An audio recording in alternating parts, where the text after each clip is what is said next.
Salam, xoş gördük hər biriniz əziz dostlar. Mən Azərbaycan dili və ədəbiyyat müəllimi İskəndərova Tünzalə. Hal-hazırda sizin qarşınızda öz sualımla çıxış edirəm və bu sualı ödənişsiz qrupumda paylaşmışdım. Həmçinin Instagram hesabında da paylaşmışdım.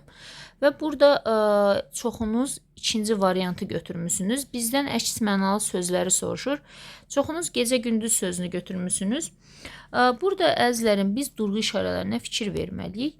Görürsünüzmü? Quzey və güney defislə yazılmayıb, vergüllə yazılıb və sadalama intonasiyası var. Deməli, quzey sözü ayrı sözdür, güney sözü ayrı sözdür. Amma gecə-gündüz sözü defislə yazılıb. Deməli, bu bir sözdür. Bizdən nə soruşur? Əks mənalı sözləri. Bizə desəydi, əks mənalı sözlərin birləşməsi ilə yaranan mürəkkəb sözlər, bəli, mən onda gecə-gündüzü götürərdim. Gecə-gündüz bir sözdür. Quzey və güney isə iki sözdən ibarətdir. Yəni bizdən antonim soruşur. Antonimlərdə ən azı iki sözdən ibarət olmalıdır. Deməli burada cavabımız nədir? Quzey və güney. Gecə-gündüz isə əks mənalı sözlərin birləşməsi ilə yaranan mürəkkəb sözdür. Yəni bir sözdür. İzlədiyiniz üçün təşəkkürlər.